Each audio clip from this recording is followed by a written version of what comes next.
Hello students, very good morning. देखिए, आज हम बहुत मोस्ट इंपॉर्टेंट वीडियो लेकर आपके सामने उपस्थित है।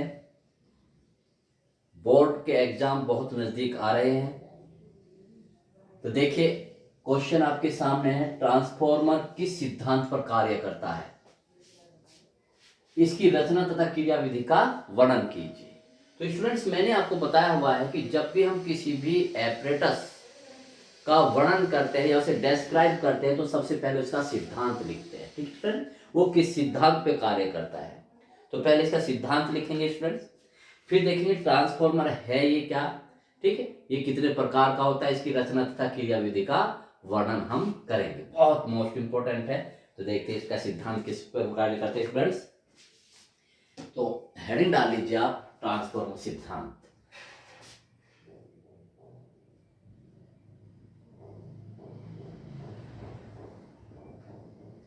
ट्रांसफॉर्मर किस सिद्धांत पर कार्य करता है?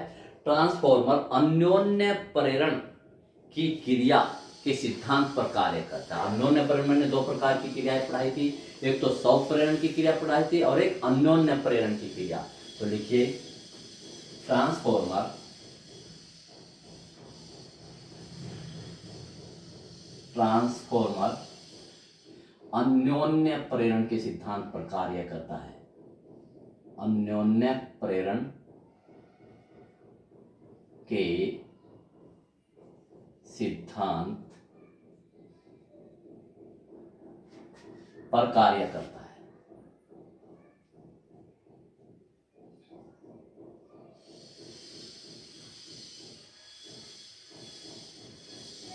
ठीक है स्टूडेंट, अब देखिए ट्रांसफॉर्मर है क्या, ये क्या एपरेटस है। तो स्टूडेंट देखिए, ट्रांसफॉर्मर एक ऐसा वैद्युत उपकरण है जो कि प्रत्यावर्ती धारा के विभव को बदलता है। ठीक है, तो देखते लिखते हैं स्टूडेंट, तो देखिए क्या है, लिखते हैं यहां पर, ट्रांसफॉर्मर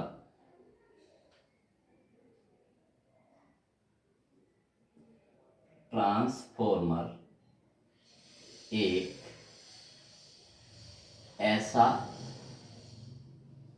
वैद्युत उपकरण है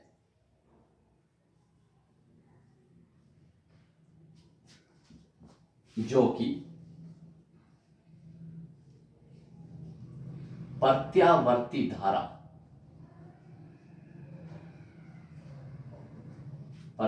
धारा के विभव को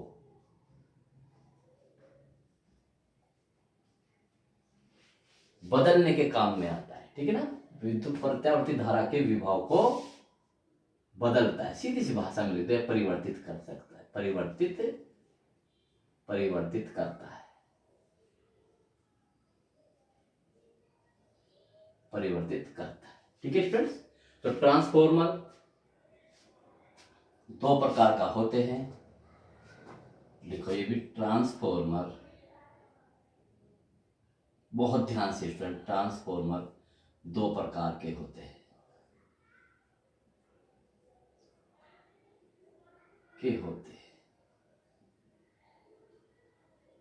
ये जो प्रत्यावर्ती धारा के विभव को ऊंचा भी कर सकता है और नीचा भी कर सकता है। इसलिए जो ऊंचा करते हैं वो उपचाई ट्रांसफॉर्मर होता है, जो नीचा करता है उसे अपचाई ट्रांसफॉर्मर कहते हैं। ठीक है फ्रेंड्स, देखिए, तो नंबर एक लिखिए, पहले दोनों के मैं नाम लिखता हूं, ठीक है ना। उच्चाई ट्रांसफॉर्मर लिखिए, उच्चाई ट्रांसफॉर्मर,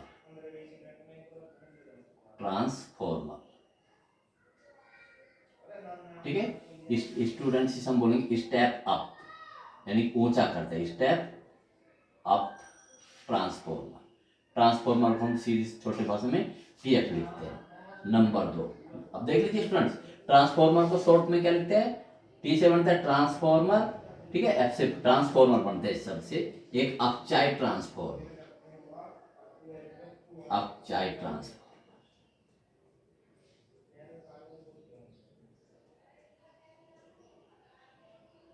अपचाई ट्रांसफॉर्मर। ठीक है स्टूडेंट्स, देखिए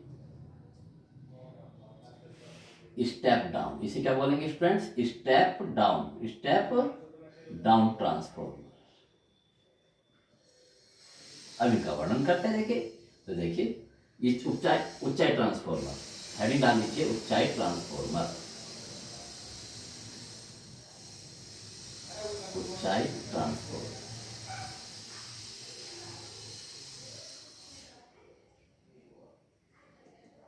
ऊंचाई ट्रांसफॉर्मर क्या होता है? देखिए ये जो ट्रांसफॉर्मर होता है स्टूडेंट्स, ऊंचाई ट्रांसफॉर्मर जो होता है वो ऊंचा करता है, विभव को क्या करता है? ऊंचा करता है। ठीक है, बहुत ध्यान से समझना स्टूडेंट्स। ठीक है, तो देखिए यह ट्रांसफॉर्मर या वैल्यू, यह ट्रांसफॉर्मर, अब मैं ऐसे लिखूंगा स्टूडेंट्स, यह ट्रांसफॉर्मर निर्बल प्रत्यावर्ती धारा को, निर्बल, बहुत ध्यान से स्टूडेंट्स, निर्बल जो प्रत्यावर्ती धारा है, ठीक है, अर्थात उच्च विभव, निर्बल, यह ट्रांसफॉर्मर उच्च, बहुत ध्यान से, उच्च प्रत्यावर्ती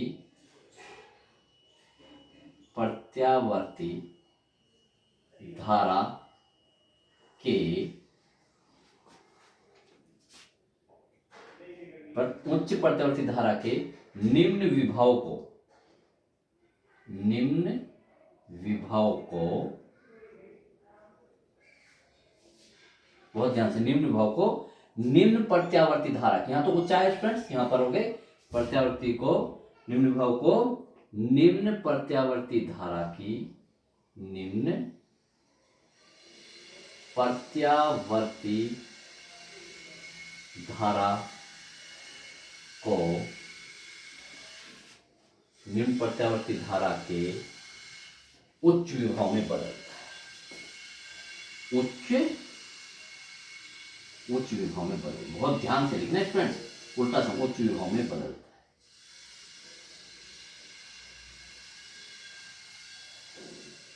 एक प्रकार से देखा जाए तो स्टूडेंट्स ये निम्न विभव को ऊंचे विभव में बदलता है। अगर धारा के केस में लिखे स्टूडेंट तो ये क्या करता है? उच्च प्रत्यावर्ती धारा को निम्न प्रत्यावर्ती धारा में बदलता है। ठीक है, उल्टा संबंध होता है। इस बात को स्पेशल आप इंटर के स्टूडेंट्स है, बहुत ध्यान से स्टूडेंट्स आप समझना। ओके स्टूडेंट्स, देख लीजिए फिर, यह ट्रांसफॉर्मर उच्च प्रत्यावर्ती धारा के निम्न विभव को, या उच्च प्रत्यावर्ती धारा वाली को निम्न विभव के प्रत्यावर्ती धारा में विभव में बदलता है। ओके स्टूडेंट्स,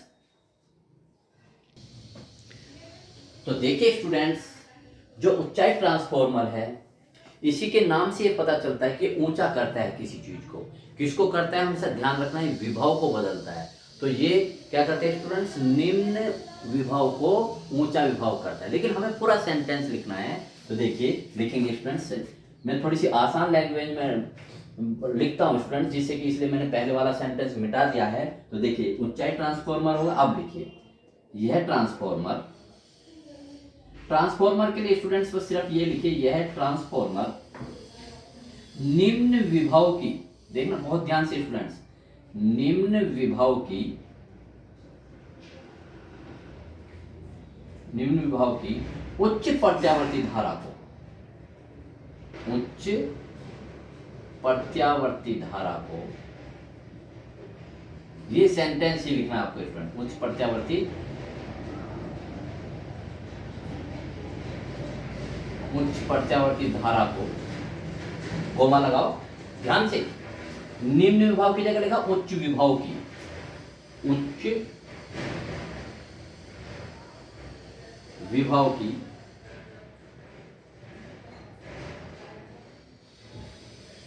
उच्च विभव की निम्न प्रत्यावर्ती धारा में बदलता है, निम्न उच्च विभव के निम्न प्रत्यावर्ती धारा में बदलता है, प्रत्यावर्ती धारा में बदलता है।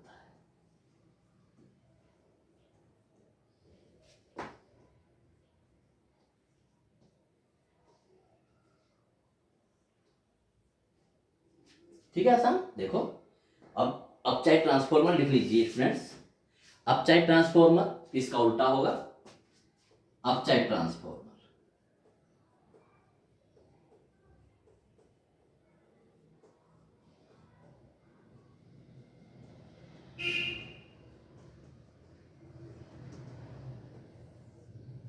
बिल्कुल बिल्कुल इसी तरह से लिखिए, यह ट्रांसफॉर्मर, ये लीजिए सुनिए, यह ट्रांसफॉर्मर उल्टा बिल्कुल उच्च विभव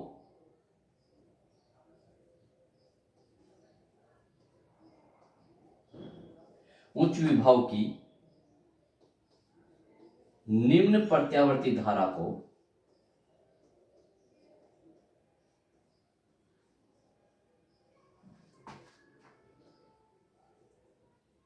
प्रत्यावर्ती धारा को निम्न विभव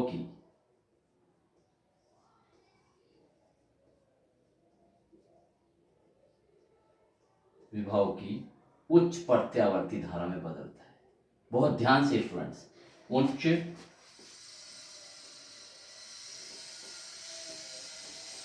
प्रत्यावर्ती धारा में बदलता है।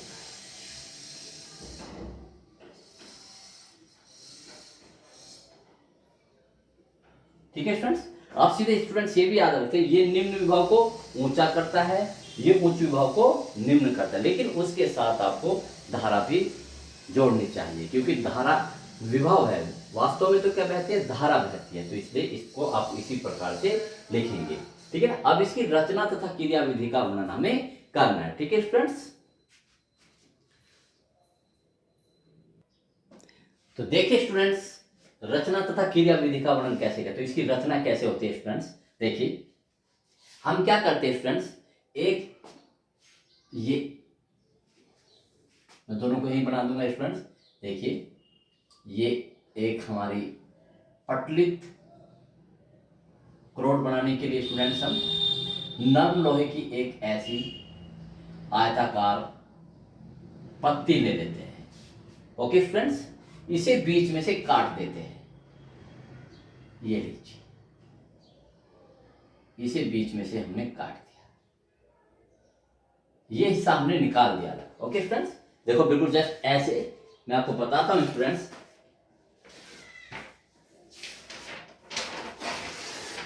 ये है, ठीक है, ये वाला स्टूडेंट्स ये पेज है। अब इसे बीच में से मैं ऐसे निकाल देता हूं। ठीक है स्टूडेंट्स, तो ये क्या होगा, देखिए स्टूडेंट्स मैं आपको दिखाता हूं, जैसे मैंने पेज का बीच का पेज निकाल दिया, ठीक है ना, ये रखते हैं स्टूडेंट्स, ये वाला। अब यहां पर कि ये दूसरा, इसके ऊपर एक दूसरा ये सॉफ्ट आयरन की नर्म लोहे की एक बनी हुई है, इसके ऊपर दूसरा है, लेकिन ऐसे रखेंगे तो स्टूडेंट्स ये और ये वाला पेज टच हो जाएगा, ऐसे ही वाला, यानी कि अगर मैं इस वाले केस में कहूं स्टूडेंट्स, तो यानी कि ये क्या होगा स्टूडेंट्स, ये नर्म लोहे की पत्ती और ये नर्म लोहे की पत्ती टच हो जाएंगे एक दूसरे से, इन्हें एक दूसरे से पृथक रखने के लिए इनके बीच में वार्निश लगा देते हैं। ठीक है स्टूडेंट्स, जो कि एक दूसरे से वार्निश बोलते हैं, एक दूसरे से पृथक रखते हैं ऐसे, फिर ऐसे इस पे वार्निश लगा करके फिर दूसरे ऊपर, फिर तीसरे, इतनी मोटी एक हम क्रोड बना लेते हैं, तो इसका नाम है पटलित क्रोड, क्योंकि इसे हमने क्या पट करके रखा है स्टूडेंट। ठीक है, ये बहुत, इसमें कम से कम ये 100-200 पत्तियां एक दूसरे के ऊपर रखे, से रख करके एक मोटी सी क्या लगाते हैं, हम पटलित क्रोड बना लेते हैं। ठीक है स्टूडेंट्स, तो देखिए इसे बनाने का तरीका भी देख लीजिए स्टूडेंट्स, देखिए बहुत आसान है, ये लीजिए, सुंदर लगे। अब इसमें वो पत्ती इस तरह से दिखा दीजिए स्टूडेंट्स, आप अच्छी तरह से बना देंगे, मेरे पास मोटा पेन है, आपके बारीक पेन होंगे तो स्टूडेंट्स ये सब आराम से दिखाई देंगे। फिर आप इसको ऐसे, ये आपकी एक 3 डायमेंशन इसकी पटरी को, ठीक है, ऐसे ही थोड़ा सा इसको स्टूडेंट्स ऐसे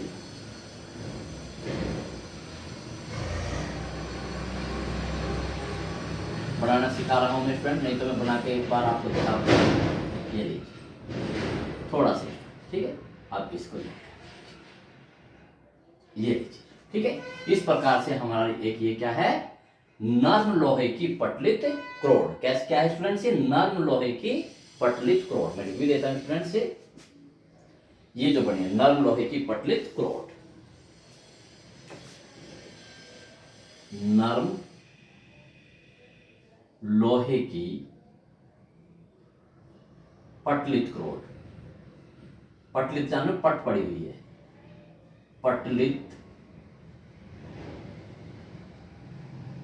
क्रोड। ओके स्टूडेंट्स, या अब इसको हम क्या करते हैं स्टूडेंट्स, अब इस पर हम ये प्राथमिक कुंडली बनाते हैं, इस पर द्वितीयक कुंडली के तार लपेटते हैं। ये ठीक है स्टूडेंट्स, इसमें मोटे तारों के अधिक फेरे होते हैं, मोटे तारों के सॉरी कम फेरे होते हैं। तो देखिए इसे कैसे बनाते हैं स्टूडेंट्स, ये लीजिए इस तरह से स्टूडेंट्स,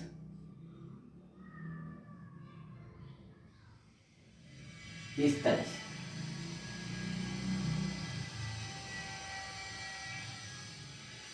मैं आपको बना के भी दिखा रहा हूं स्टूडेंट्स। इस तरह से आप, ये क्या होगा स्टूडेंट्स, प्राथमिक कुंडली। ये क्या है, प्राथमिक कुंडली। ठीक, इसे आप करके ऐसे ये लीजिए, बहुत सुंदर लगेगी स्टूडेंट। ये लीजिए, ये प्राथमिक कुंडली। ठीक है,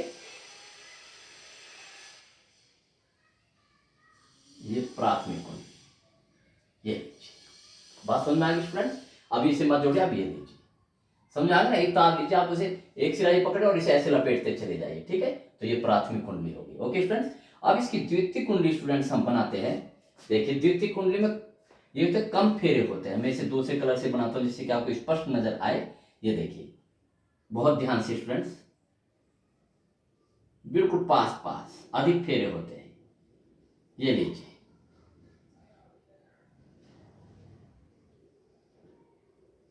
बहुत अधिक फेरे होते हैं। इस तरह से इस पे फेर लिए लिखते रहते हैं।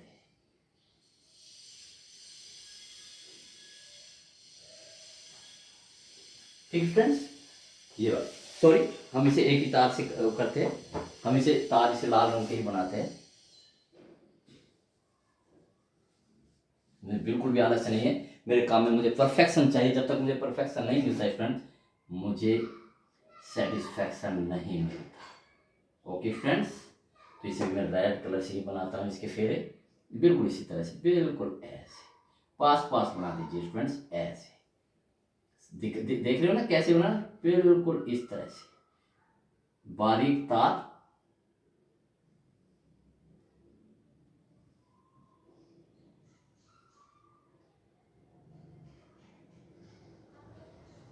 ये लीजिए इस तरह से दिखाई दे जिससे कि अंतर स्टूडेंट्स, यह द्वितीय कुंडली। क्या स्टूडेंट्स, ये द्वितीय कुंडली एस।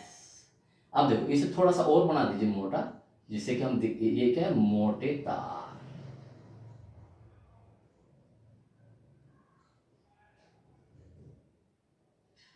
अब दिखाई दे रहे हैं स्टूडेंट्स, मोटे दिखने भी चाहिए। जो आप लिख सेंटेंस बोल रहे हैं वो पिक्चर में दिखाई भी देना चाहिए। ठीक है स्टूडेंट्स, ये होगा। देखिए ये क्या होगा स्टूडेंट्स, ये प्राइमरी, ये क्या है, मोटे तारों के कम फेरे। ठीक है, प्राथमिक कुंडली है ना स्टूडेंट्स, ये है मोटे तारों के कम फेरे। तो लिखिए स्टूडेंट्स, बल्कि मैं इसे इधर लिख देता हूं, ये क्या है,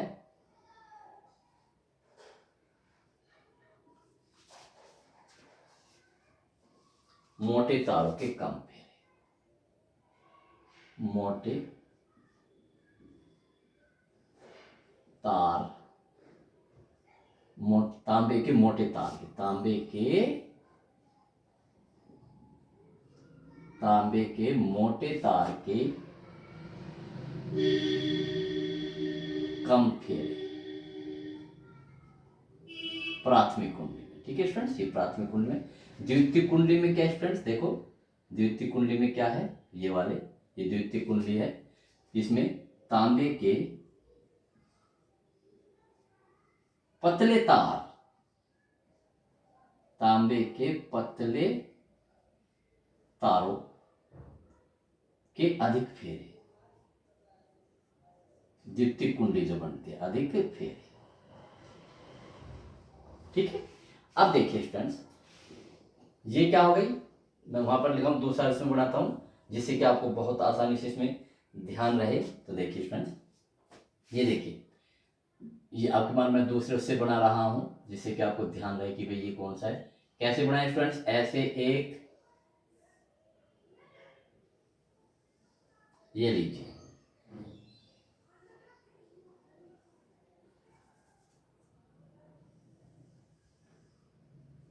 फिर बिल्कुल बीचों बीच से स्टूडेंट्स बिल्कुल इस तरह से, इस तरह से, इस तरह से बिल्कुल इसके उसमें काट लीजिए। फिर ऐसे यहाँ पर करके ये बनाना भी सिखा रहा हूँ, देखो स्टूडेंट्स ऐसे, और इसमें फिर ये लीजिए स्टूडेंट,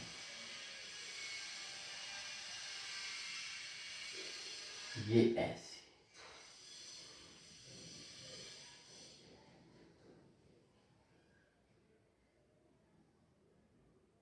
ये फेर हो, ठीक है फ्रेंड। फिर इसको उसी तरह से थोड़ा सा करके ये लीजिए, ठीक है फ्रेंड, ये लीजिए, ये ओके फ्रेंड्स। अब देखिए स्टूडेंट्स, इस पर भी हम तार लपेटते हैं, ये लीजिए, देखिए तार बिल्कुल उसी तरह से। लेकिन आपकी बात बहुत ध्यान से फ्रेंड्स, ये कम फेरे होते हैं, पतले तार, ये पतले तार, ये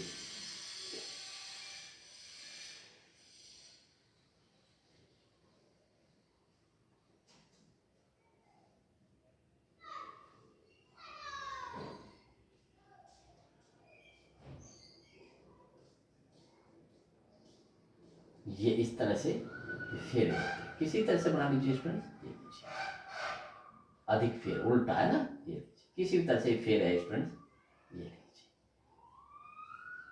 ये क्या है, फिर उसी तरह से मोटे नोट एज ऐसे और मोटा कर दीजिए इसे, ये लीजिए,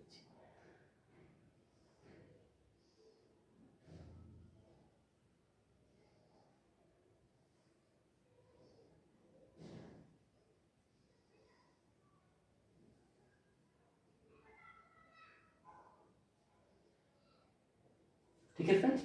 ये देखिए, दिखाई दे रहा है बहुत अच्छी तरह से। तो देखिए अब ये बन गई स्टूडेंट्स, ये लीजिए, ये प्राथमिक कुंड है, ऊपर लेवल प्राथमिक कुंडली होगी स्टूडेंट्स, और ये कौन सी होगी कुंडली स्टूडेंट्स, ये द्वितीय कुंडली, S S for secondary. Okay students, अब हम इसके हम अब नाम लिख देते हैं बिल्कुल उसी तरह से। ये क्या है, मोटे, ये क्या है, पतले तार, ये ध्यान लिख दीजिए, पतले तारों की, ठीक है, तांबे के, ध्यान लिख दीजिए स्टूडेंट्स, तांबे के पतले तारों के अधिक फेरे, अधिक फेरे। इसमें क्या है, तांबे के मोटे तारों के, मोटे तार के अधिक फेरे, सॉरी मोटे तार के तो कम फेरे होंगे, मोटे तार क्योंकि ज्यादा जगह घेरेंगे, के कम फेरे, ठीक है स्टूडेंट्स। देखिए ये हो गया। अब ये क्या है स्टूडेंट्स, ये वाला और ये वाली क्या है, ये क्या है बताइए स्टूडेंट्स, ये है नर्म लोहे की पटली। तो क्या है स्टूडेंट्स, नर्म लोहे की पटलित क्रोट, ये नर्म लोहे की पटलित क्रोट। ये क्या स्टूडेंट्स, ये भी देख लीजिए, प्राइमरी, ये प्राथमिक कुंडली, ये भी प्राथमिक, ये भी, ये इसकी, ये प्राथमिक कुंडली, प्राथमिक कुंडली।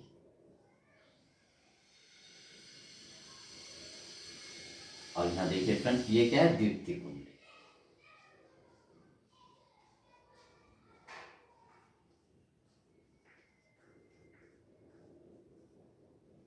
ये द्वितीय कुंडली, ठीक है स्टूडेंट्स।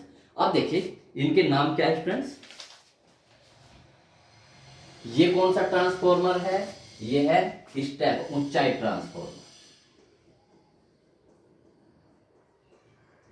ऊंचाई ट्रांसफॉर्मर, पूरा लिख देता हूं, ऊंचाई ट्रांसफॉर्मर, यानी कि स्टेप अप। ये है अपचाई ट्रांसफॉर्मर, जैसे मैंने बनाया स्टूडेंट्स ऐसे आप बनाएंगे, अपचाई ट्रांसफॉर्मर,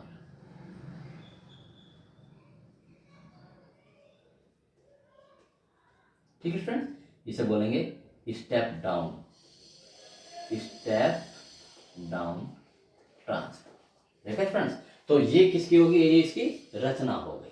ठीक, अब इसके बारे में हम लिखते हैं। समझ में आ गया स्टूडेंट? देखिए ये दिखाई दे रहा है अच्छी तरह से स्टूडेंट्स।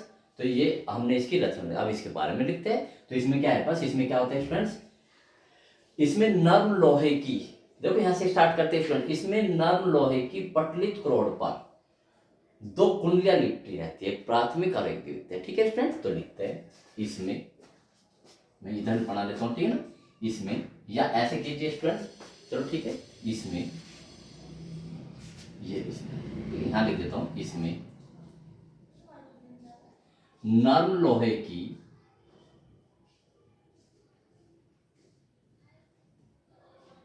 पटलित क्रोड पर, पटलित क्रोड पर तांबे के तारों की, बहुत ध्यान से स्टूडेंट, जैसे मैं लिखूं ऐसे, तांबे के तारों की, तांबे के तारों की प्राथमिक व द्वितीय कुंडली लिपटी रहती है, प्राथमिक व द्वितीय कुंडली लिपटी होती है।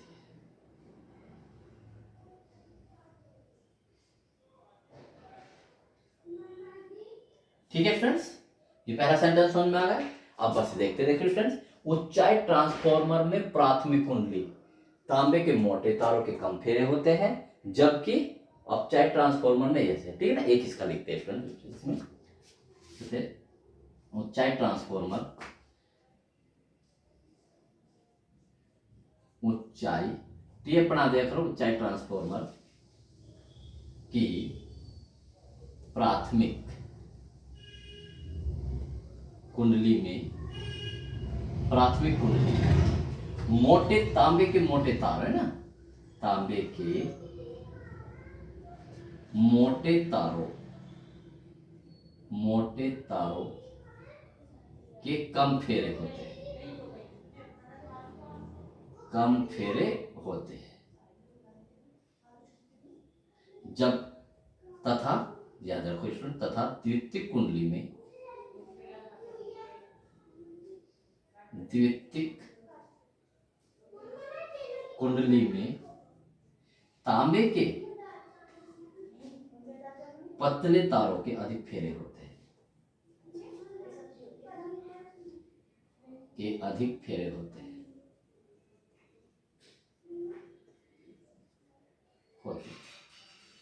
ठीक है फ्रेंड्स, जबकि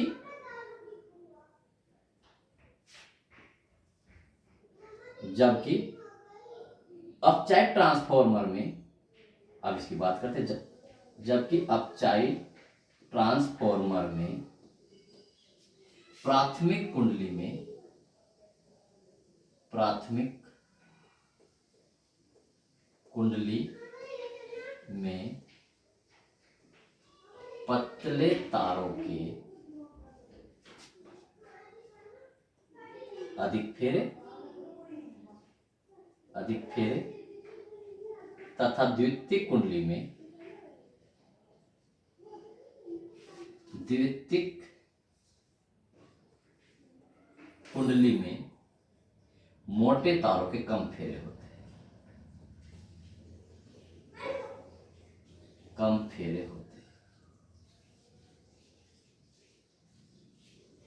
कितना आसान है स्टूडेंट्स, ठीक है, फेरे होते हैं, ठीक है। ये जो पटलित क्रोड है स्टूडेंट्स, इन्हें एक दूसरे से पृथक करते हैं, और ये जो तांबे के तार है ये भी इससे टच ना हो, इसलिए इनके ऊपर भी एक लेप लगा दिया जाता है, ठीक है फ्रेंड्स। इसे लिखने की कोई बहुत ज्यादा आवश्यकता नहीं है, हमने इसका वर्णन कर दोगे फ्रेंड, ठीक है। अब इसकी रचना तो होगी स्टूडेंट्स, ठीक है। अब इसमें क्या करें, इसकी क्रियाविधि देखिए। क्रियाविधि क्या होता है, बहुत ध्यान समझिए स्टूडेंट। जिस उसको हमें बदलना होता है, एसी प्रत्यावर्ती धारा को, तो इसे प्राथमिक कुंडली पर लगा देते हैं, यहां लगा देते हैं प्राथमिक कुंडली, देखा स्टूडेंट, ये है इनपुट, इनपुट, और ये स्टूडेंट्स इनपुट उसे कहते हैं जो हमने लगा, और जो प्राप्त हुआ स्टूडेंट तो वो यहाँ प्राप्त होगा स्टूडेंट, ठीक है, यहाँ पर। तो लिखते हैं, मैं इसे मिटाता हूँ, इसकी क्रियाविधि ही मैं अब यहाँ पर लिख दूंगा, ठीक है स्टूडेंट्स। तो क्रियाविधि इसे मैं मिटा देता हूँ स्टूडेंट्स,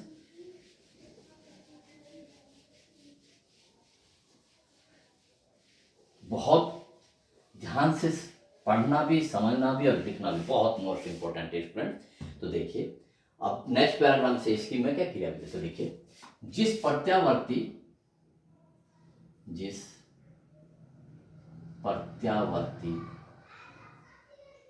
धारा को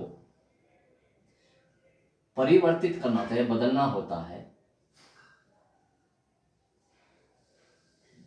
बदलना होता है, उसे ट्रांसफॉर्मर की प्राथमिक कुंडली पर लगाते हैं, कि प्राथमिक कुंडली पर लगाते हैं।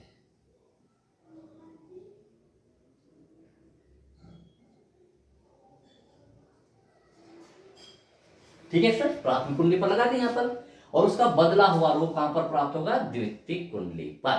ठीक है ना, जिसका परिवर्तित रूप,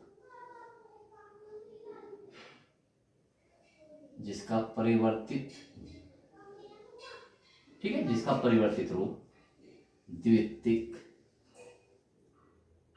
कुंडली पर प्राप्त होता है, या ऐसे कह लीजिए प्राथमिक कुंडली पर लगाते हैं। थोड़ा सा और लिखते हैं, देखिए ये प्राथमिक कुंडली पर लगाते हैं फ्रेंड। देखिए ये ऐसे चलती है, मैं इसे भी लिख देता हूं ऐसे, ये धनात्मक अर्ध चक्र, ये ऋणात्मक अर्ध चक्र। ठीक है, बहुत ध्यान समझना स्टूडेंट।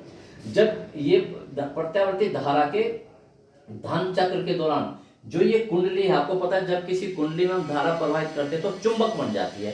तो देखिए इस धनात्मक चक्र में मान लिया इस कुंडली का ये सिरा, ये जब इस कुंडली में धारा प्रवाहित होगी तो ये चुंबक बन जाएगी।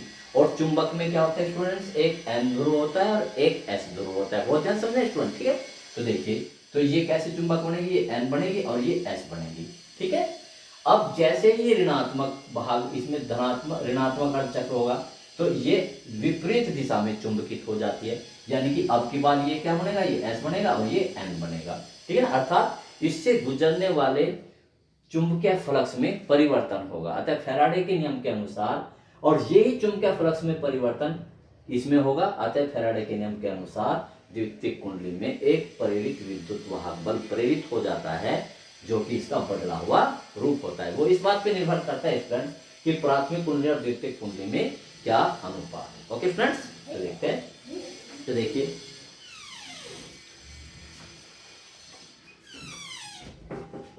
प्राथमिक कुंडली पर लगाते हैं। ठीक है ना, जिससे प्रत्यावर्ती धारा के धनात्मक अर्धचक्र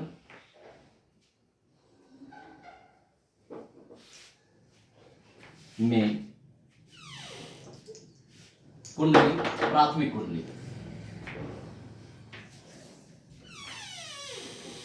प्राथमिक कुंडली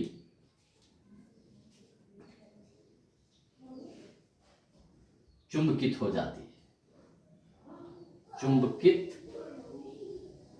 है, तथा ऋण अर्धचक्र में, विशिष्ट स्टूडेंट लिखने से ऋण अर्धचक्र में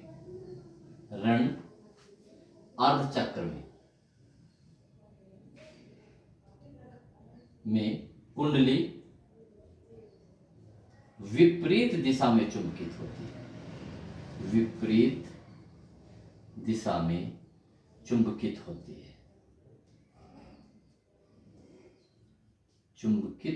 है, बहुत ध्यान से फ्रेंड, चुंबकित होती है, क्योंकि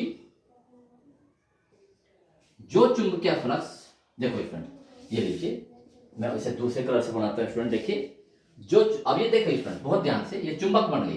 ठीक है, अब जब ये चुंबक बन गई तो इससे चुंबकीय बल रेखा गुजरेगी, तो ये लीजिए जो चुंबकीय बल, ये लीजिए इससे गुजरेगा, वही इससे गुजरेगा। ठीक है, ऐसे ही स्टूडेंट देखिए, ठीक है, ऐसे स्टूडेंट्स इसमें भी बना सकता हूं, जो चुंबकीय फ्लक्स इससे गुजरेगा वही चुंबकीय फ्लक्स इससे, ये लीजिए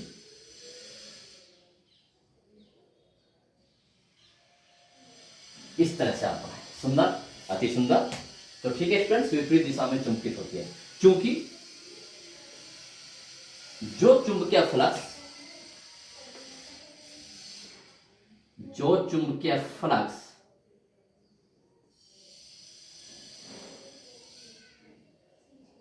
प्राथमिक कुंडली से गुजरता है, P बना दो, प्राथमिक कुंडली से गुजरता है, वही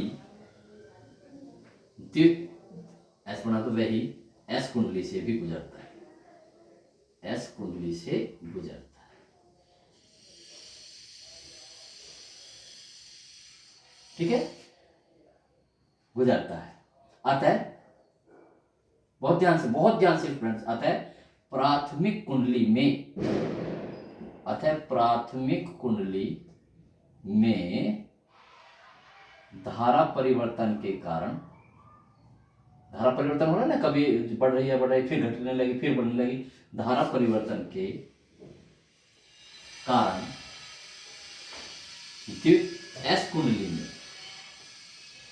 एस कुंडली से गुजरने वाले चुंबकीय फ्लक्स में परिवर्तन होता है, चुंबकीय फ्लक्स में परिवर्तन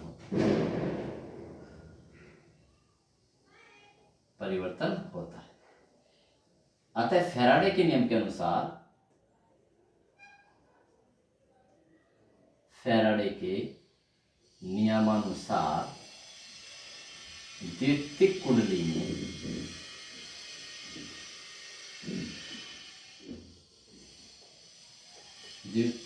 में अन्योन्य प्रेरण की क्रिया द्वारा, वाह क्या थ्योरी लिखी गई है, अन्योन्य प्रेरण की क्रिया द्वारा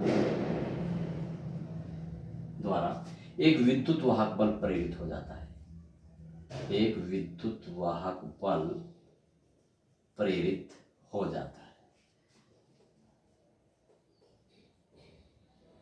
जिसका मान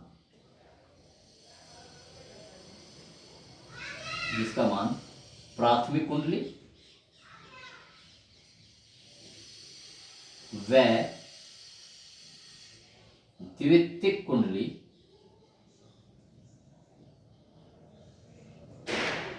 के फेरों के अनुपात पर निर्भर करता है, ठीक स्टूडेंट्स, देखिए ये इसकी क्रिया विधि भी हो गई। ठीक है, अब इसका हम देखेंगे स्टूडेंट्स परिनमन रेशो, ट्रांसफॉर्मेशन रेशो। तो देखिए ट्रांसफॉर्मेशन रेशो स्टूडेंट्स कि कैसे बदलता है, दुगनी करता है, तिगनी करता है, डेढ़ गुनी करता है, ठीक है ना, ऐसे, या कम करता है तो कितना कम करता है, ज्यादा करता है तो कितना ज्यादा करता है, दुगना करता है, तो इसे कहते हैं ट्रांसफॉर्मेशन रेशो। तो देखिए ये बहुत मोस्ट इंपोर्टेंट है, ट्रांसफॉर्मर का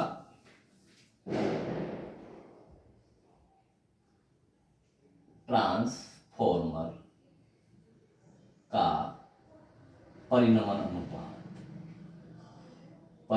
अनुपात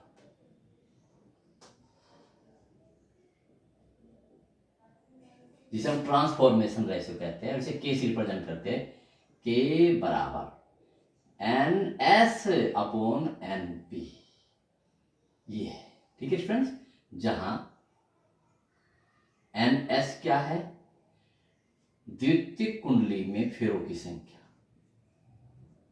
द्वितीयक कुंडली में फेरों की संख्या, और NP प्राथमिक कुंडली में फेरों की संख्या। ओके फ्रेंड्स, और भी हम आगे की तरफ बढ़े स्टूडेंट्स तो बहुत सारे फार्मूले निकल के आते हैं, और करके लिख लीजिए, अगर पेपर में आता तो यहां तक लिखेंगे, या के बराबर ऐसे स्टूडेंट्स NS/NP। ठीक, ये कैसे आया स्टूडेंट्स, मैं इसे प्रूव भी कर सकता हूं, ठीक है ना, जो इसमें देखिए विद्युत वाहक बल प्रेरित होगा। ठीक है, देखिए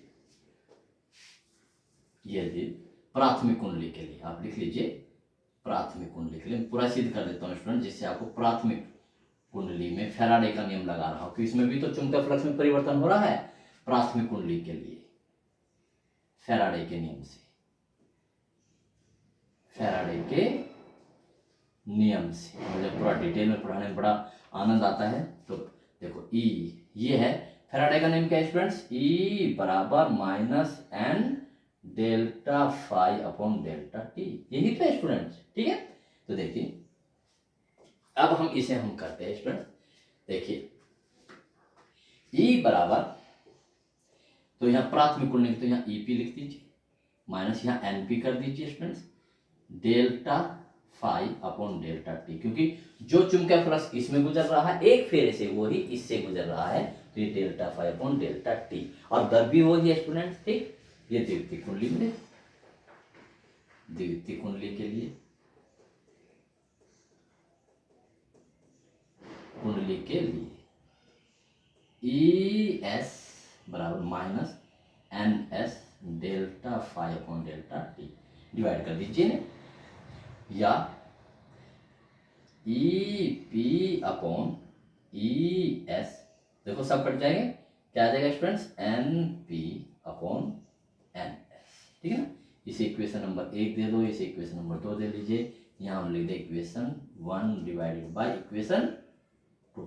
अब इसको और इसको हम एक साथ स्टूडेंट्स हम लिख सकते हैं। ठीक है, और भी स्टूडेंट्स तो एक ही आ गया, तो इसलिए हम के बराबर क्या लिख सकते हैं, देखो इसे पलट दीजिए, N S upon N P है, इसे पलट दीजिए तो क्या होगा, E S upon E P. बहुत मोस्ट इंपॉर्टेंट, तो देखो ये स्टूडेंट्स क्या होगा, प्रूफ होगा। एक चीज और दूसरी स्टूडेंट्स, मैं सारी चीज पढ़ाता हूं जिससे कि कोई भी चीज ना छूटे। आदर्श स्थिति में, बहुत ध्यान से देखना स्टूडेंट्स, आदर्श स्थिति में